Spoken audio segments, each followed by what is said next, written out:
71ನೇ ಅಖಿಲ ಭಾರತ ಸಹಕಾರ ಸಪ್ತಾಹಕ್ಕೆ ಕರ್ನಾಟಕ ರಾಜ್ಯದಲ್ಲಿ 3ನೇ ದಿನ ಕಾಲಿಟ್ಟಿರ್ತಕ್ಕಂಥ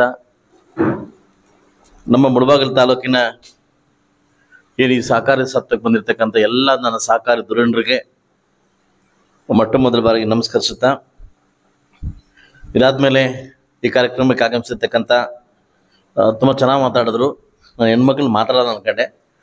ಫಸ್ಟ್ 33% ನೋಡಿಕೊಂಡು ಹೆಂಗೂ ಬಂದೇ ಬರುತ್ತೆ ಬಿಡು ತಯಾರಾಗೋಣ ಅಂತ, ಅದೇ ಹೆಂಗೂ ಬರುತ್ತೆ ತಯಾರಾಗೋಣ ಅಂತ ನಮ್ಮ ಅರುಣಮ್ಮ ಅವರು ಹಾಗೂ ನಮ್ಮ ಕವಿತಾ ಮೇಡಮ್ ಅವರು ಹಾಗೂ ನಮ್ಮ PLD ಬ್ಯಾಂಕ್ ಅಧ್ಯಕ್ಷ ಆಗಿರ್ತಕ್ಕಂಥ ರಾಜೇಂದ್ರ ಗೌಡರು ಹಾಗೂ ನಮ್ಮ ಬೈರೇಗೌಡರು ಹಾಗೂ ನಮ್ಮ ಅಧ್ಯಕ್ಷರು ಹಾಗೂ ನಮ್ಮ ನಿರ್ದೇಶಕ ಆಗಿರ್ತಕ್ಕಂಥ ರಘುಪತ್ ಸರ್ ಅವರು ಹಾಗೂ ಶಿವಶಂಕರ್ ಸರ್ ಅವರು ಹಾಗೂ ಮಂಜಣ್ಣವರು ಹಾಗೂ ನಮ್ಮ ಏನು ಗ್ಯಾಸ್ ಶ್ರೀಧರ್ ಅವರು, ನಾಗಮಂಗಲ ಶಂಕರಪ್ಪನವರು, ಹಿಂದೆ ಕೂತಿರ್ತಕ್ಕಂಥ ಎಲ್ಲ ನನ್ನ ಸಹಕಾರಿ ಧುರೀಣರಿಗೆ, ಮುಂದೆ ಕೂತಿರ್ತಕ್ಕಂಥ ಮಾಧ್ಯಮ ಮಿತ್ರರಿಗೆ ಇದೊಂದು ಸುತ್ತ ಇವತ್ತಿನ ದಿನವನ್ನು ತುಂಬ ಅದ್ಧೂರಿಯಾಗಿ ಎಲ್ಲ ಕಡೆ ಆಚರಣೆ ಮಾಡ್ತಾ ಇದ್ವಿ. ಮೊನ್ನೆ ಕೂಡ ನನಗೆ ಸ್ಟೇಟ್ ಲೆವೆಲ್ ಅವಕಾಶವಿತ್ತು. ಹಾಗಾಗಿ ನಾನೇ ನಮ್ಮದೇ ಅಂತ ಒಂದು ಬ್ಯುಸಿ ವರ್ಕ್ ಇರೋದ್ರೆ ಹೋಗ್ಲಿಕ್ಕೆ ಆಗಲಿಲ್ಲ. ಖುದ್ದ ನಮ್ಮ GT ದೇವೇಗೌಡರು ಫೋನ್ ಮಾಡಿ ಕಾರ್ಯಕ್ರಮಕ್ಕೆ ಬರಲೇಬೇಕು ಅಂತ ಆಹ್ವಾನ ಕೊಟ್ಟಿದ್ರು. ಚನ್ನಪಟ್ಟಣ ಚುನಾವಣಾ ಇನ್ಚಾರ್ಜ್ ಆಗಿದ್ದರಿಂದ ಕೊನೆ ದಿನ ಆಗಿದ್ದರಿಂದ ನಾನು ಸ್ವಲ್ಪ ರೆಸ್ಟಲ್ಲಿರಬೇಕಾಯಿತು, ಹೋಗ್ಲಿಕ್ಕೆ ಆಗಲಿಲ್ಲ. ಇವತ್ತಿನ ದಿನ ಏನು ಈ ಆಚರಣೆಯನ್ನು ಮಾಡ್ತಿದ್ದೀವಿ, ಏನು ನಮ್ಮ ನೆಹರು ಅವರ ಜನ್ಮ ದಿನಾಚರಣೆಯನ್ನು ಸಪ್ತಾಹ ದಿನಾಚರಣೆಯಾಗಿ ಇಡೀ ಭಾರತ ದೇಶಾದ್ಯಂತ ಏನು ಮಾಡ್ತಿದ್ದೀರಿ. ನಾನು ಕೂಡ ಒಬ್ಬ ಸಹಕಾರಿ ಕ್ಷೇತ್ರದಿಂದ ಬಂದಿರತಕ್ಕಂಥ ವ್ಯಕ್ತಿ. ನಾನು ಲಾಸ್ಟು TAPSMC ಏನು ನಮ್ಮ GBM ಮೀಟಿಂಗ್ ನಡೆದಾಗ ಮೊನ್ನೆ ನಮ್ಮ ಕೋಲಾರ ಶಾಸಕರು ಫೋನ್ ಮಾಡಿ, ನನಗೆ ಫೋನ್ ಮಾಡಿ, ನಾಗೇಶ್ ಫೋನ್ ಮಾಡಿ, ನೀನು ನಿಮ್ಮ ಯಜಮಾನ್ರು ಮರ್ತೋಗ್ತಾರಪ್ಪ, ಡೇಟ್ ಬ್ಲ್ಯಾಕ್ ಮಾಡ್ಕೋ, ಇಬ್ಬರು ಒಂದು ವೇದಿಕೆಯಲ್ಲಿ ಕೂರಬೇಕು ಅಂತ ಹೇಳ್ಬಿಟ್ಟು ತುಂಬ ಆಸೆ ಪಟ್ಟಿದ್ರು. ನಾನು ಕೂಡ ಬಂದೇ ಬರ್ತೀನಿ ಅಂತ ಕೂಡ ನನಗೆ ತುಂಬ ವಿಶ್ವಾಸ ಇತ್ತು. ಅವತ್ತೇ ಸೇಮ್ 26ನೇ ತಾರೀಕು ನಂದು GBM ಮೀಟಿಂಗ್ ಇತ್ತು, ನಾನು ಮರ್ತೋಗ್ಬಿಟ್ಟಿದ್ದೆ. GT ದೇವೇಗೌಡರ ಅಧ್ಯಕ್ಷತೆಯಲ್ಲಿ ನಂದು ಮೀಟಿಂಗ್ ಇತ್ತು, ನಾನು ಮರ್ತೋಗ್ಬಿಟ್ಟಿದ್ದೆ. ಸೊ ಹಾಗಾಗಲೇ ಕೆಲವರು ಏನು ಅನ್ಕೊಂಡಿದ್ದಾರೆ ಅಂತಂದ್ರೆ ಇವರಿಬ್ರು ಬೇರೆ ಬೇರೆ ಅನ್ಕೊಂಡಿದ್ದಾರೆ. ಅವರಿಬ್ರು ಮಾತಾಡ್ಕೊಂಡ್ವಿ, ಇಲ್ಲಿ ಇಬ್ರು ಹೋಗ್ಬೇಕು ಅಂತ. ಇವತ್ತು ದುರಾದೃಷ್ಟ ಈ ಕಾರ್ಯಕ್ರಮ ಇಬ್ರು ಬರ್ಬೇಕಾಗಿತ್ತು. ಅವ್ರಿಗೆ ಇದು ಹೆಂಡತಿ ಗಂಡ ಒಂದಾದ್ರೂ ಸಂಸಾರ ಬಿಡ್ತಾರೆ ನಮ್ಮ ಮಟ್ಟಕ್ಕೆ ಆಗ್ಬಿಟ್ಟಿದ್ರು ಅದಲ್ವಾ. ಇವತ್ತು ಅವರು ಅಲ್ಲಿ ಪ್ರಶಸ್ತಿ ಕೊಡ್ತಾ ಇದ್ದಾರೆ, ನಮ್ಮ ದುರಂತ ಹೆಂಗಿದೆ ಅಂತ. ಸೊ ಅದರಿಂದ ನಾವೆಲ್ಲ ಸೇರಿ ಒಂದೇ ದೃಷ್ಟಿಕೋನ, ಸರ್ವತೋಮುಖ ಮುಳಬಾಗಿಲು ಅಭಿವೃದ್ಧಿಗೆ ಶ್ರಮಿಸ್ಬೇಕು ಅನ್ನೋದು ಬಿಟ್ರೆ, ಇದು ನನಗೆ ಬಯಸಿದೆ ಬಂದ ಭಾಗ್ಯ. ರಾಜಕಾರಣ ಬಂದು ಬಯಸಿದೆ ಬಂದ ಭಾಗ್ಯ. ಇಡೀ ನನ್ನ ಕುಟುಂಬದಲ್ಲಿ, ನನ್ನ ವಂಶಸ್ಥರಲ್ಲಿ ಯಾರು ರಾಜಕಾರಣದಲ್ಲಿ ಇಲ್ಲ. ಯಾವುದೋ ಒಂದು ಹಂತದಲ್ಲಿ ಯಾವುದೋ ಒಂದು ಇದ್ರಲ್ಲಿ ನಾನು ಸಿಕ್ಕಾಕೊಂಡಿರ್ತಕ್ಕಂಥ ರಾಜಕಾರಣಕ್ಕೆ ಬಂದಿದೆ. ಅದೃಷ್ಟ ಹೊಲ್ಸ್ ಬಂದಿದೆ, ಸರ್ವಿಸ್ ಅಭಿವೃದ್ಧಿ ಮಾಡ್ಬೇಕಂತ ಹೊಲ್ಸ್ ಬಂದಿದೆ. ಎರಡೇ ಸೀಕ್ರೆಟು, ನೀವಾಗ್ಲಿ ನಾನಾಗ್ಲಿ ಯಾರೇ ಆಗಲಿ ಎರಡೇ ಸೀಕ್ರೆಟ್. ಕೆಲಸ ಮಾಡಿ ಇಟ್ಕೊಂಡ್ರೆ ಇಲ್ಲ ಕಳಿಸ್ತೀರಿ, ಎರಡೇ ಸೀಕ್ರೆಟ್. ಕೆಲಸ ಮಾಡಿದ್ರೆ ಇಟ್ಕೊಂಡ್ರೆ ಇಲ್ಲಾಂದ್ರೆ ವಾಪಸ್ ಕಳಿಸ್ತಾರೆ. ಅದು ಯಾರೇ ಆಗಿರ್ಬೋದು. ಚೆನ್ನಾಗಿ ಕೆಲಸ ಮಾಡೋದು ಜನ ಪ್ರೀತಿ ಮಾಡ್ತಾರೆ, ಇಲ್ಲಾಂದ್ರೆ ಇಲ್ಲ, ಎರಡೇ ಮಾತಾಡೋದು. ಸೊ ಪ್ರತಿ ಸಾಲ ನಾವೇನು ಮಾಡ್ತೀವಿ, ಜನ ಪ್ರೀತಿ ಕಳ್ಸೋಕ್ಕೆ ನಾವು ಟ್ರೈ ಮಾಡ್ತೀವಿ, ಅಭಿವೃದ್ಧಿ ಮಾಡಲಿಕ್ಕೆ ಟ್ರೈ ಮಾಡ್ತೀವಿ. ಸೊ ಅದರಿಂದ ಈ ಸರಿ ಏನು ಸೆಷನ್ 9ನೇ ತಾರೀಕು ಅನೌನ್ಸ್ ಆಗ್ತಾ ಇದೆ. ಸುಮಾರು 26 ದಿವಸ ದೊಡ್ಡ ಮಟ್ಟಕ್ಕೆ ಸೆಷನ್ ಅನೌನ್ಸ್ ಆಗ್ತಾ ಇದೆ. ಸಾಕಷ್ಟು ವಿಷಯಗಳನ್ನ ಆಗಲಿ ಬುಲೆಟಿನ್ ರೆಡಿ ಮಾಡ್ಕೊಂಡಿದ್ದೀವಿ. ಬಹುಶಃ ಕರ್ನಾಟಕ ರಾಜ್ಯದಲ್ಲಿ 224 ಕ್ಷೇತ್ರದಲ್ಲಿ ಹೈಯೆಸ್ಟ್ ಪ್ರಶ್ನೆ ಕೇಳಿರ್ತಕ್ಕಂಥ ಶಾಸಕರು ಇದ್ರೆ, ಅದು ಪ್ರಶಸ್ತಿ ಬಂದಿದ್ರೆ ಅದು ಮುಳಬಾಗಿಲು ಶಾಸಕರು ಬಂದಿದೆ. ಹೈಯೆಸ್ಟ್ ಪ್ರಶ್ನೆ ಕೇಳಿದ್ರು. ಎಲ್ಲಾ ಡಿಪಾರ್ಟ್ಮೆಂಟು ಬಿಟ್ಟಿಲ್ಲ, ಯಾವ ಡಿಪಾರ್ಟ್ಮೆಂಟ್ ಎಲ್ಲಾ ಪ್ರಶ್ನೆ ಕೇಳಿದೀನಿ. ಈಗಾಗಲೇ ನಾವು ರೆಡಿ ಮಾಡ್ಕೊಂತ ಇದೀವಿ. ಏನೇ ನಮ್ಮ ಹಾಲು ಉತ್ಪಾದಕ ಸಹಕಾರ ಸಂಘದಲ್ಲಿ ಹಾಲು ಉತ್ಪಾದಕರಿಗೆ ಅನ್ಯಾಯ ಆಗ್ತಾ ಇದೆ, ಸಹಾಯಧನವನ್ನ ಸರ್ಕಾರ ಹಿಡಿದಿಟ್ಕೊಂಡಿದೆ. ನನ್ನ ಕೋಲಾರ ಕ್ಷೇತ್ರದ ಹಾಲು ಉತ್ಪಾದಕ ಸಂಘಕ್ಕೆ 178 ಕೋಟಿ ಕೊಡಬೇಕು, 178 ಕೋಟಿ ಬರಬೇಕು. ಅದು ಇನ್ನೂ ಯಾಕೆ ಬಂದಿಲ್ಲ, ಯಾತಕ್ಕೋಸ್ಕರ ಬಂದಿಲ್ಲ, ಯಾಕೆ ರೈತರಿಗೆ ಅನ್ಯಾಯ ಮಾಡ್ತಿದ್ರಿ ಅನ್ನೋ ಪ್ರಶ್ನೆಯನ್ನ 11ನೇ ತಾರೀಕು ಹಾಕೊಂಡಿದ್ವಿ. ಅದನ್ನು ಉತ್ತರ ಕೊಟ್ಟು ಹೋಗೋ ತನಕ ನಾನು ಬಿಡಲ್ಲ ಪ್ರಶ್ನೆ. ಯಾಕಂದ್ರೆ ನಾನು ಒಂದು ಸತ್ಯವನ್ನ ಇವತ್ತು ನಿಮ್ಮ ಮುಂದೆ ಇಡಬೇಕಾಗ್ತದೆ. ಬಹುಶಃ ನಾನು 15 ದಿವಸಗಳಿಂದ ಚನ್ನಪಟ್ಟಣದಲ್ಲಿದ್ದೆ. ನಾನು ಯಾವತ್ತೂ ಮೈಸೂರಿಂದ ಬೆಂಗಳೂರಿಗೆ ಹೋಗ್ಬೇಕು, ಹೈವೇ ಬಿಟ್ರೆ ಯಾವತ್ತು ಇಳಿದೇ ಇರಲಿಲ್ಲ. ಊಟಕ್ಕೆ ಬಿಟ್ರೆ ಯಾವತ್ತು ಇಳಿದೇ ಇರಲಿಲ್ಲ. ಬಹುಶಃ ಸರ್ ನೀವು ಏನು ಅಂತೀರ ಅಂತ ಗೊತ್ತಿಲ್ಲ ಸರ್. ನಾನು ಇನ್ನ ತೆಗಳ್ಬೇಕೋ ಹೋಗ್ಬೇಕಂತನೂ ಗೊತ್ತಿಲ್ಲ ಸರ್. ಎಂಥ ಸಾಹುಕಾರ ಆಗಿರಲಿ ಚನ್ನಪಟ್ಟಣದ ರೈತರು ಸರ್, ಒಂದೊಂದು ಮನೆಗೆ 5 ಹಸು, ಮಿನಿಮಮ್ 5 ಹಸು. ಸೊ ಸಾದರಹಳ್ಳಿ ಒಂದು ಗ್ರಾಮಕ್ಕೆ ನನಗೆ ಮುತ್ತಿಗೆ ಹಾಕಿದ್ರು ಸರ್. ಸಾದರಹಳ್ಳಿ ಅಂತ ಅಕ್ಕೂರು ಜಿಲ್ಲಾ ಪಂಚಾಯತಿ ಸಾದರಹಳ್ಳಿಯಲ್ಲಿ ನನಗೆ ಮುತ್ತಿಗೆ ಹಾಕಿದ್ರು 9 ಜನ ಹೆಂಗಸರೆಲ್ಲ ಸೇರ್ಕೊಂಡು. ಆ ಮುತ್ತಿಗೆ ಹಾಕಿ ಒಂದೇ ಕೇಳಿದ್ದು, ನಮ್ಮ ಊರಿಂದ 3000 ಲೀಟರ್ ಹಾಲು ಕೊಡ್ತಾ ಇದ್ದಾರೆ. ಎಷ್ಟು? 3000 ಲೀಟರ್ ಹಾಲು ಒಂದು ಹೊತ್ತಿಗೆ. ದುರಂತ ಏನು ಗೊತ್ತಾ, ಡೈರಿ ಇಲ್ಲ. ನಮ್ಮೂರಲ್ಲಿ 300 ಲೀಟರ್ BMC ಮಾಡ್ತಾರೆ. ನಮ್ಮ ಅದೃಷ್ಟ 300 ಲೀಟರ್ BMC ಮಾಡ್ತಾರೆ. 3000 ಲೀಟರ್ ಬೇಕಾದ್ರೆ ನೀವು ಚೆಕ್ ಮಾಡ್ಕೊಳ್ಳಿ ಸರ್, ಅಲ್ಲಿ ಡೈರಿ ಇಲ್ಲ. ಇವತ್ತು ಇಡೀ ಕರ್ನಾಟಕ ರಾಜ್ಯದಲ್ಲಿ ಎಷ್ಟು ಹಾಲು ಉತ್ಪಾದಕರ ಇದಿದ್ರೆ ಅದು ಚನ್ನಪಟ್ಟಣದಲ್ಲಿ ಸರ್. ನಿಜವಾದ ರೈತರು, ನಾವು ಕಮ್ಮಿ ಅಂತಲ್ಲ, ನಾವು ಇನ್ನೊಂದು ಎಕ್ಸ್ಪೋರ್ಟ್, ಟೊಮೆಟೊದಲ್ಲಿ ಇನ್ನೊಂದು ಎಕ್ಸ್ಪೋರ್ಟ್. ಹಾಲು ಉತ್ಪಾದಕರಲ್ಲಿ ಎಷ್ಟು ಎಂತ ಸಾಹುಕಾರ ಆಗಿಲ್ಲ ಸರ್, 10 ವರ್ಷ 15 ವರ್ಷ 10 ವರ್ಷ 15 ವರ್ಷ ಆ ಜಮೀನೇ ಕಾಲ. ಯಾವ ಕಡೆ ಒಳಗಡೆ ನೋಡಿ ಜಮೀನೇ ಖಾಲಿ ಇಲ್ಲ. ಸೀಮೆ ಹುಲ್ಲು ತೆಂಗು, ಸೀಮೆ ಹುಲ್ಲು ತೆಂಗು, ಸೀಮೆ ಹುಲ್ಲು ತೆಂಗು, ಕೆಳಗಡೆ ಸೀಮೆ ಹುಲ್ಲು ಮೇಲೆ ತೆಂಗು. ತುಂಬಾ ನನಗೆ ನಿಜವಾಗ್ಲೂ ಹೇಳ್ತೀನಿ ಸರ್, ನಾನು ಕೂಡ ರೈತನಾಗಬೇಕು ದೊಡ್ಡ ಮಟ್ಟಕ್ಕೆ ಅನ್ನೋದು ಅಲ್ಲೇ ನನಗೆ ಆಸೆ ಹುಟ್ಟಿದ್ದು ತುಂಬಾ. ಯಾಕಂದ್ರೆ ನಾವು ರೈತರ ಮನಸ್ಸು ಮಾಡ್ರೆ ಯಾರ ಹತ್ರನೂ ನಾವು ಕಡಿಮೆ ಇಲ್ಲ. ಯಾಕಂದ್ರೆ ರೈತರು ಯಾವತ್ತು ಆಕಾಶಕ್ಕೆ ಕೈ ನೋಡುವಂಥದ್ದಲ್ಲ, ಭೂಮಿ ಕೈ ನಾವು ಕೊಡೋರು. ಬಹುಶಃ ಕರ್ನಾಟಕ ರಾಜ್ಯದಲ್ಲಿ, ಭಾರತ ಇತಿಹಾಸದಲ್ಲಿ ಅರಬ್ ಕಂಟ್ರಿಗೆ ಟೊಮೊಟೊ ಸಪ್ಲೈ ಮಾಡ್ತಿದ್ರೆ we are in kings. Kolar ಜಿಲ್ಲೆದಲ್ಲಿ ಕಿಂಗ್ಸ್. ಇಡೀ ಅರಬ್ ಕಂಟ್ರಿಗೆ ಟೊಮೊಟೊ ಸಪ್ಲೈ ಮಾಡ್ತಾರೆ ನಾವೇ. ಇವತ್ತು ದುಬೈಲಿ ಇರ್ಬೋದು, ಕುವೈತಲ್ಲಿ ಇರ್ಬೋದು, ಇರಾನ್ ಇರ್ಬೋದು, ಇರಾಕ್ ಇರ್ಬೋದು, ಅವ್ರು ಟೊಮೊಟೊ ತಿಂತವ್ರು ಅಂದ್ರೆ ಅದು ನಮ್ಮ ಟೊಮೊಟೊ. ಅದು ಗೊತ್ತಿದೆಯಾ ನಿಮ್ಗೆ? ಗೊತ್ತಿದೆಯಾ? ಇಡೀ ಒಡ್ಡಳ್ಳಿಯಿಂದ ಎಷ್ಟು ಲೋಡ್ ಆಗ್ತಿದೆ ಅಂತ ಗೊತ್ತಿದೆ ನಿಮ್ಗೆ? ಇಡೀ ಭಾರತ ದೇಶದಲ್ಲ, ಇಡೀ ಪ್ರಪಂಚಕ್ಕೆ ಅರಬ್ ಕಂಟ್ರಿಗೆ ಟೊಮೊಟೊ ಸಪ್ಲೈ ಮಾಡ್ತಕ್ಕಂಥ ರೈತರು ಇದ್ರೆ ಅದು ಏಕೈಕ ಕೋಲಾರ ಜಿಲ್ಲೆ ಚಿಕ್ಕಬಳ್ಳಾಪುರದವರು. ಬಹುಶಃ ದುರಂತ ಗೊತ್ತಿಲ್ಲ, ಯಾವುದೇ ಸರ್ಕಾರ ಬರಲಿ ನಮ್ಮನ್ನು ಖಂಡನೆ ಮಾಡ್ತಾರೆ. ಯಾವುದೇ ಸರ್ಕಾರ ಬರಲಿ ಬಿಡಿ, ಎಲ್ಲ ತಗೊಂಡು ಈ ಮೈಸೂರಿಗೆ, ಈ ಬೆಳಗಾವಿಗೆ, ಮೈಸೂರಿಗೆ, ಬೆಂಗಳೂರು ಯಾವುದೇ ಸರ್ಕಾರ ಬಂದರೂ ಕೂಡ ನಮ್ಮಲ್ಲಿ ಒಂದು ಫ್ಯಾಕ್ಟ್ರಿ ಹಾಕ್ಬೇಕು, ಇಲ್ಲ ಉತ್ಪಾದನೆ ಮಾಡಬೇಕು, ಕಾರ್ಗೆ ಯಾರು ಇಲ್ಲ. ಬಟ್ ನಮ್ಮ ಕೋಲಾರ ಜಿಲ್ಲೆದ ಎಷ್ಟು ರಾಜಕಾರಣಿಗಳಿದ್ದಾರೆ. ಈ ಸಹಕಾರ ಅಂತ ಬಂದಾಗ ಈ ಕೋಲಾರಕ್ಕೆ ಹೋದ್ರೆ ಬರೀ 4 ಜನ, ಹೆಸರು ಬೇಡ. ಈ ಮುಳಬಾಲ್ ಬಂದ್ರೆ ಬರೀ 4 ಜನ, ಹೆಸರು ಬೇಡ. ಸುಶಿವನ ಪಿಲ್ಪಿಸ್ ಮೊಮ್ಮನೆ ಮಾತಾಡತ್ತೆ. ಯಾವುದೇ ತಾಲೂಕಲ್ಲಿ 12 ಜನ ಬಿಟ್ರೆ ಬೇರೆಯವ್ರಿಗೆ ಆಸ್ಪತ್ರೆ ಕೊಡ್ತಾ ಇಲ್ಲ. ಯುವ ರಾಜಕಾರಣಿ ಆಚೆ ಬರ್ಬೇಕು ಸರ್. ಗಾಂಧೀಜಿಯವರು ಒಂದು ಮಾತು ಹೇಳಿದ್ದಾರೆ, ಭಾರತ ದೇಶದ ಉದ್ಧಾರ ಆಗ್ಬೇಕಾದ್ರೆ, ಭಾರತ ದೇಶ ಬೆಳವಣಿಗೆ ಆಗ್ಬೇಕಾದ್ರೆ ಸಹಕಾರ ಕ್ಷೇತ್ರದಿಂದ ಮಾತ್ರ. ಸಹಕಾರ ಕ್ಷೇತ್ರಕ್ಕೆ ಯುವ ಜನಾಂಗ ಬರ್ಬೇಕು ಸರ್, ಅದ್ರ ಮಹತ್ವನ ತಿಳಿಬೇಕು ಸರ್. ನಮ್ಮ ತಾಯಣ್ಣ ನನ್ನ ಸೇರ್ ನಾನೇ ಹಾಕೊಂಡಿದ್ದು, ನನ್ನ ಸೇರ್ ಯಾರು ಹಾಕಿಲ್ಲ. ನನ್ನ ಸೇರ್ ನಾನೇ ಹಾಕೊಂಡಿದ್ದು. ಸೊ ನಂದು ಒಂದು ಕೋಪರೇಟಿವ್ ಬ್ಯಾಂಕಿಂದ 15 ವರ್ಷ ಅಧಿಕಾರ ಮಾಡಿ ಮೊನ್ನೆ ಇಳಿದೆ ನಾನು. 15 ವರ್ಷ 3 ಬಾರಿ ಅಧ್ಯಕ್ಷನಾಗಿದೆ. 3,500 ಕೋಟಿ ಟರ್ನ್ ಓವರ್, 25,000 ಜನ ಸದಸ್ಯರು, ಲಕ್ಷಾಂತರ ಜನ ಕಸ್ಟಮರ್ಸ್. ಸೊ ನಾವು ಬೆಳಿಬೇಕು, ಸ್ವಾವಲಂಬಿಗಳಾಗಬೇಕು, ನಾವು ಚೆನ್ನಾಗಿ ಆಗ್ಬೇಕು ಅಂದ್ರೆ ನಮ್ಮ ಚೇರ್ನ ನಾವೇ ಹಾಕೋಬೇಕು. ರಾಜಕಾರಣದಲ್ಲಾಗಿರ್ಬೋದು, ಮುಂದೆ ಕ್ಷೇತ್ರದಲ್ಲಿ ಚೇರ್ನ ಕಿತ್ಕೊಳ್ಳೋಕೆ ತುಂಬಾ ಟ್ರೈ ಮಾಡ್ತಾರೆ. ಚೇರ್ ಯಾರು ಹಾಕಲ್ಲ, ಚೇರ್ ನಾವೇ ಹಾಕೋಬೇಕು.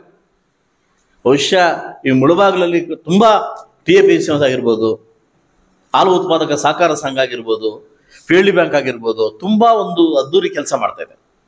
ನಾವೆಲ್ಲ ಒಂದೇ, ಸಹಕಾರಿ ಕ್ಷೇತ್ರನ ಬೆಳವಣಿಗೆನ ಅಭಿವೃದ್ಧಿ ಮಾಡಬೇಕು. ರಾಜಕಾರಣ, ನಮ್ಮ ಶಿವಣ್ಣವ್ರು ಹೇಳಿದಂಗೆ ರಾಜಕಾರಣ ಬಂದಾಗ ಮಾತ್ರ ರಾಜಕಾರಣ ಮಾಡ್ಕೊಬೇಕು. ಈ ಸಹಕಾರಿ ಕ್ಷೇತ್ರಕ್ಕೆ ಡ್ಯಾಮೇಜ್ ಆದಾಗ ನಾವೆಲ್ಲ ಒಂದಾಗಬೇಕು. ಬಹುಶಃ ನಮ್ಮ PLD ನಮ್ಮ ಅಧ್ಯಕ್ಷರು ಕೇಳ್ತಾ ಇದ್ದಾರೆ, ನಮ್ಮ ಅಧ್ಯಕ್ಷರನ್ನ ಇದುವರೆಗೂ ನಾವು ಬೇಕಾದ್ರೆ ಎಲ್ಲ ಅಧ್ಯಕ್ಷರು ಬರೀ ಕೋಲಾರ ಇಟ್ಕೊಳ್ತಾರೆ. ಈ ನಾಗನಹಳ್ಳಿ ಸೋಮಣ್ಣ, ಈ ಅಪ್ಪನು ಕೊಯ್ದುಕೊಂಡು ಬರೀ ಇವರೇ, ಬೇರೆ ಯಾರಿಗೂ ಬಿಟ್ಕೊಡಲ್ಲ ಸರ್. ಹೌದು ಸರ್, ಬಂಗಾರಪೇಟ ಕೋಲಾರ ಅದಲ್ಲ, ಯಾರೇ ಬಂದ ಬಳಕೆ ಅವ್ರದ್ದೇ, ಯಾರದೇ ಬಂದು ಅವ್ರದ್ದೇ ಆಯ್ತಲ್ಲ. ಈಗ ತಾನು ನಮ್ಮ ಕಡೆ ಪೋಲರ್ ಹೇಳ್ತಾ ಇದ್ರು, ಏನು ನಮ್ಮ ಹಾಲು ಉತ್ಪಾದಕ ಸಹಕಾರ ಸಂಘ DCC ಬ್ಯಾಂಕು ತುಂಬಾ ಅದ್ದೂರಿಯ ನಡೀತಿದೆ. 70% ಕುಲ್ಗೆಟ್ಟೋಗಿದೆ. DCC bank 70% ಕುಲ್ಗೆಟ್ಟೋಗಿದೆ. ಇನ್ನು 30% ಉಳಿಸೋರಿ. ಅದು ಇನ್ನು ಯಾವಾಗ ಹೋಗುತ್ತೆ ಗೊತ್ತಿಲ್ಲ. ಇನ್ವೆಸ್ಟರ್ ದುಡ್ಡು ಕೊಡೋಕೆ ವಾಪಸ್ಸಿಲ್ಲ. ಯಾಕಂದ್ರೆ ಎಲ್ಲಿ, ಯಾವ ಕ್ಷೇತ್ರದಲ್ಲಿ, ಯಾವ ಬ್ಯಾಂಕಲ್ಲಿ ಸರ್ ಒಂದೇ ಒಂದು ಸರ್, ಯಾವ ಉತ್ತಮ ಆಡಳಿತ ಮಂಡಳಿ ಇರ್ತದೆ, ಆಡಳಿತ ಮಂಡಳಿ ಎಲ್ಲಿ ಉತ್ತಮವಾಗಿರ್ತದೆ, ಅದಕ್ಕೆ ಯಾರು ಏನು ಮಾಡೋಕ್ಕಾಗಲ್ಲ. ಆಡಳಿತ ಮಂಡಳಿ 2 ಭಾಗ 3 ಭಾಗ ಆಗ್ತದೆ. ಈ ಕಸ್ಟಮರ್ಸ್ 3 ಭಾಗನೇ. ಇದು ಅದು ಕ್ಲೋಸ್ ಆದಂಗೆ. ಇದು ಸೀರಿಯಲ್ ಬರ್ತದೆ, ಮನೆಯಿಂದ 3 ಬಾಗಿಲು ಅಂತ, ಆ 3 ಬಾಗಿಲು ಆದಂಗೆ. ಈಗಾಗಲೇ DCC ಬ್ಯಾಂಕ್ ಯಾವ ಹಂತಕ್ಕೆ ಬಂದಿದೆ ಅಂದ್ರೆ ಹೇಳ್ಬಾರ್ದು ನಿಮ್ಗೆ, ಆ ಹಂತಕ್ಕೆ ಬಂದು ನಿಂತಿದೆ. ಒಂದಾನೊಂದು ಕಾಲದ ಕೋಲಾರ DCC ಬ್ಯಾಂಕ್ ತಲೆ ಎತ್ತು ನೋಡ್ತಾ ಇದ್ರು. ಇವತ್ತು ತಲೆ ಎತ್ತಿ ಬಗ್ಗಿಸಿ ನೋಡೋ ಪರಿಸ್ಥಿತಿ DCC ಬ್ಯಾಂಕ್ ಬಂದಿದೆ. ಯಾಕೆಂತಂದ್ರೆ ಈ ಸಮೃದ್ಧಿ ಮಂಜುನಾಥ್ ಒಂದು ಬಾಯಿ ಒಂದಿದೆ, ಏನು ಮಾತಾಡ್ಬಿಡ್ತಾನೆ ಇದ್ದಕ್ಕಿದ್ದಂಗೆ ಮಾತಾಡೋದು ನಾವು. ಇದೇ 5 ವರ್ಷ 6 ವರ್ಷಗಳಿಂದ ಇಡೀ ಕೋಲಾರ DCC ಬ್ಯಾಂಕ್ನ ಹಿಂಗೆ ತಲೆ ಎತ್ತಿ ನೋಡ್ತಾ ಮಟ್ಟಕ್ಕಿತ್ತು. ಇವತ್ತು ತಲೆ ಬಗ್ಗಿಸಿ ನೋಡೋ ಮಟ್ಟಕ್ಕೆ ಬಂದ್ಬಿಟ್ಟಿದೆ. ಅದು ಅಲ್ಲಿ ರಾಜಕಾರಣ, ಇವತ್ತು ರಾಜಕಾರಣ ಇನ್ವಾಲ್ವ್ಮೆಂಟ್ ಜಾಸ್ತಿ ಆಗ್ತದೆ, ಆ ಬ್ಯಾಂಕ್ ಸರ್ವನಾಶ ಆದಂಗೆ. ಸೊ ಬಹುಶಃ ಈ ಸಪ್ತಾಹದಿಂದ ಏನು ನಮ್ಮ ಜನಸಾಮಾನ್ಯರಿಗೆ ಬದುಕುವಂಥ ಅವಕಾಶವನ್ನ ಈ ಒಂದು ಸಹಕಾರ ಕ್ಷೇತ್ರ ಮಾಡ್ತಾ ಇದೆ. ಹೆಣ್ಮಕ್ಳು ಕೂಡ ಮುಂದೆ ಬರಬೇಕು. ಸಾಕಷ್ಟು ನಬಾರ್ಡಿಂದ ಅವಕಾಶಗಳಿದ್ದಾವೆ. ಈ ಸ್ವಸಂಘಗಳು ಕಟ್ಕೊಂಡ್ರೆ ಸಾಕಷ್ಟು ಅವಕಾಶಗಳಿದ್ದಾವೆ. ನೀವೇನಾದರೂ ಈ ಅಥಣಿ ಬೆಳಗಾಂ ಕಡೆ ಹೋಗ್ಬಿಟ್ರೆ ಮನೆಗೊಂದು ಸೊಸೈಟಿ ಇದೆ, ಮನೆಗೊಂದು ಸೊಸೈಟಿ ಇದೆ. ಹೈಯೆಸ್ಟ್ ಸೊಸೈಟಿಗಳು ಇಲ್ಲಿ ನಾರ್ತ್ ಇಂಡಿಯಾದಲ್ಲಿ. ನಮ್ಮ ಅರಿವೇ ಇಲ್ಲ ಇದ್ರ ಬಗ್ಗೆ. ಈ ಒಂದು ಸಹಕಾರ ಸಾಕ್ತ ಬಗ್ಗೆ, ಅಭಿವೃದ್ಧಿ ಬಗ್ಗೆ ನಮ್ಮ ಹಳ್ಳಿ ಕಡೆ ಇನ್ನೂ ಹೆಣ್ಮಕ್ಳಿಗೆ ಅರಿವೇ ಇಲ್ಲ. ನಮ್ಮ ಹೆಣ್ಮಕ್ಳಿಗೆ ಏನಾದ್ರೆ ಈ ಧರ್ಮಸ್ಥಳ ಲೋನ್ ಕೊಡ್ತಾರೆ ಸಾಕು ಅನ್ನೋ ಮಟ್ಟಕ್ಕೆ ಆಗ್ಬಿಟ್ಟಿದೆ. ಈ ಸಂಘಕ್ಕೆ ಲೋನ್ ಕೊಡ್ತಾರೆ ಅದೇ ಸಾಕು ಮಟ್ಟಕ್ಕೆ. ನಬಾರ್ಡಿಂದ ಸಾಕಷ್ಟು ಸ್ಕೀಮ್ಸು ನಮ್ಗೆ ಇಂಪ್ಲಿಮೆಂಟೇಷನ್ ಇದೆ. ಅಪೆಕ್ಸ್ ಬ್ಯಾಂಕಿಂದ ಸಾಕಷ್ಟು ಲೋನ್ ಇದೆ, ನಾವು ತಗೋಬೇಕಾಗ್ತದೆ. ಸೊ ಅದರಿಂದ ಏನು ನಮ್ಮ ಮುಳಬಾಗಿಲಿನ ನಮ್ಮ ನಿರ್ದೇಶಕರಾಗಿರ್ತಕ್ಕಂಥ ಏನು ಅವರ ಅಧ್ಯಕ್ಷತೆಯಲ್ಲಿ ಇವತ್ತು ಕಾರ್ಯಕ್ರಮ ನಡೀತಾ ಇದೆ. ನಮ್ಮ ಜಿಲ್ಲಾ ಅಧ್ಯಕ್ಷರ ಕಾರ್ಯಕ್ರಮ ನಡೀತಾ ಇದೆ, ತುಂಬ ಅದ್ದೂರಿ ನಡೀತಾ ಇದೆ. ಸೊ ನಮ್ಮ ತಾಲೂಕು ಕೂಡ ನಮ್ಮನ್ನು ವಿಶೇಷವಾಗಿ ನನ್ನ ಮತ್ತು ಕಾಡೇಪಲ್ಲಿ ಸರ್ನ ಮತ್ತು ರಜನಗೌಡರನ್ನ ಮತ್ತು ನಮ್ಮ ಶಿವಣ್ಣವನ್ನೆಲ್ಲ ಆಹ್ವಾನ ಮಾಡಿ ಸಹಕಾರಿ ಕ್ಷೇತ್ರದಲ್ಲಿ ನಾವೆಲ್ಲ ಒಂದಾಗಬೇಕು, ಸಹಕಾರಿ ಕ್ಷೇತ್ರಕ್ಕೆ ನಾವೆಲ್ಲ ದೃಢತನ ಕೊಡಬೇಕು ಅಂತ ಹೇಳಿ ಈಗ ಕೋಲಾರದಲ್ಲಿ ಕೂಡ ಅವರದೇ ಆದ ವಿಭಿನ್ನ ಕ್ಷೇತ್ರದಲ್ಲಿ ಕೋಲಾರ ಶಾಸಕರು ಮಾಡ್ತಾ ಇದ್ದಾರೆ. ಸೊ ಮುಳಬಾಗಲದಲ್ಲಿ ಕೂಡ ನಮ್ಮ ಸರ್ಕಾರ ಇಲ್ಲದೇ ಇದ್ರೂ ಕೂಡ ಒಂದು ಶತ ಪ್ರಯತ್ನವನ್ನ ಅಭಿವೃದ್ಧಿ ಮಾಡಲಿಕ್ಕೆ ನಾವು ಖಂಡಿತ ಫೈಟ್ ಮಾಡ್ತಾ ಇದ್ವಿ. ಸೊ ಮುಂದಿನ ದಿವಸ ಎಲ್ಲ ಒಳ್ಳೇದಾಗಲಿ ಅಂತ ನಾನು ಕೇಳಿ ಈ ಒಂದು ಕಾರ್ಯಕ್ರಮಕ್ಕೆ ನಮಗೆ ಆಹ್ವಾನ ಮಾಡಿ, ಈಗ ನನಗೆ ಒಂದು ಮಾತನ್ನ ಹೇಳ್ತೀನಿ, ರಾಜಕಾರಣ ಬಗ್ಗೆ ಒಂದು ಮಾತು ಹೇಳ್ತೀನಿ. ಬಹುಶಃ ಲಾಲ್ ಬಹದ್ದೂರ್ ಶಾಸ್ತ್ರಿ ಬಗ್ಗೆ ತಾವೆಲ್ಲ ಕೇಳ್ಪಟ್ಟಿರ್ಬೋದು. ಲಾಲ್ ಬಹದ್ದೂರ್ ಶಾಸ್ತ್ರಿ ಬಗ್ಗೆ ಅಂದ್ರ ರಾಜಕಾರಣಕ್ಕೆ ಇಂದ್ರ ರಾಜಕಾರಣ ಎಷ್ಟು ಡಿಫ್ರೆನ್ಸ್ ಇದೆ ಅಂತ ಹೇಳ್ಬಿಡ್ತೀನಿ. ಅದು ಲಾಲ್ ಬಹದ್ದೂರ್ ಶಾಸ್ತ್ರಿ ಅವರೇ ಸ್ವಂತ ಕಾರ್ ಒರೆಸ್ಕೊಂಡು ನಾನು ಅದ್ರ ಬುಕ್ ಓದಿದ್ದೀನಿ, ಎಷ್ಟು ಬುಕ್ಸ್ ಓದ್ತೀನಿ ನಾನು. ಅವರೇ ಕಾರ್ ತೊಳ್ಕೊಂಡು, ಯಾರು ಡ್ರೈವರ್ನ ಕೂಡ ಇಡ್ತಾ ಇಲ್ಲ ಲಾಲ್ ಬಹದ್ದೂರ್ ಶಾಸ್ತ್ರಿ ಅವರು. ಸೊ ಅವರೇ ಕಾರ್ ಕ್ಲೀನ್ ಮಾಡ್ಕೊಂಡು, ಕಾರ್ ತೊಳ್ಕೊಂಡು ಅವರೇ ಓಡಿಸ್ಕೊಂಡು ಸೆಷನ್ಗೆ ಹೋಗ್ತಾ ಇದ್ರು. ಒಂದ್ ದಿವಸ ಅವರ ದೂರದ ಕುಟುಂಬದವ್ರು ಬಂದು, ಏನು ಪ್ರಧಾನಮಂತ್ರಿ ಅಲ್ವಾ, ದೊಡ್ಡ ಮಟ್ಟ ದುಡ್ಡು ಇರ್ತಾರಂತ, ಅವ್ರು ಬಂದು ಒಂದು ಸಹಾಯ ಕೇಳಿದಂತೆ. ಮಗಳು ಮದುವೆ ಇದೆ, ನನಗೆ ಸಹಾಯ ಮಾಡಿ ಅಂತ ಕೇಳಿದ್ರು. ಅವ್ರು ಯೋಚನೆ ಮಾಡೋದು ಮಾತಂದ್ರಂತ ಅವ್ರು.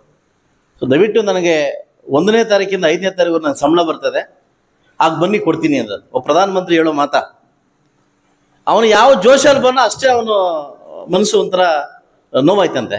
ಲಾಲ್ ಬಹದ್ದೂರ್ ಶಾಸ್ತ್ರಿ ಅವ್ರು ಹೆಂಡತಿ ನೋಡ್ತಾ ಇದ್ಲಂತೆ, ರೀ ಒಂದು ನಿಮಿಷ ಸುಮ್ಮನೆ ಅಲ್ಲಿರಿ ಅವ್ರಿನ ಕೇಳಿ ಅಂತಂದ್ರೆ ಒಳಗಡೆ ಎತ್ಕೊಂಡ್ಬಂದು ದುಡ್ಡು ಎತ್ಕೊಂಡ್ಬಂದು ಕೊಟ್ರಿ ಅಂತ. ಇವ್ರಿಗೆ ಲಾಲ್ ಬಹದ್ದೂರ್ ಶಾಸ್ತ್ರಿಗೆ ತುಂಬಾ ಕೋಪ ಬಂತಂತೆ. ಕೋಪ ಬಂದು ಅವ್ರು ಹೊರಟೋದ್ಮೇಲೆ ನಿನಗೆ ದುಡ್ಡು ಎಲ್ಲಿಂದ ಬಂತು ಅಂತ ಕೇಳಿದ್ರು. ನೀವು ತಿಂಗಳ ಸಂಸಾರ ಮೇಂಟೈನ್ ಕೊಡ್ತಿರಲ್ಲ, ಅದನ್ನ ಮಿಕ್ಸ್ಕೊಂತ ಇದ್ದೆ, ಆ ದುಡ್ಡು ಕೊಟ್ಟಿದ್ದೀನಿ ಅಂತ. ಆ ಕೂಡಲೇ ಪತ್ರ ಬರೆದ ರಾಷ್ಟ್ರಪತಿ ಅವ್ರಿಗೆ, ನನ್ನ ಅನುಗುಣಕ್ಕಿಂತ ಅಧಿಕವಾಗಿ ನೀವು ಅಮೌಂಟ್ ಸಂಬಳ ಕೊಡ್ತಾ ಇದ್ರೆ ದಯವಿಟ್ಟು ಕಟ್ ಮಾಡಿ ಅಂತ. ನಾನು ಈ ಬುಕ್ ಓದಿದ್ದೀನಿ. ಅವ್ರು ಇವತ್ತು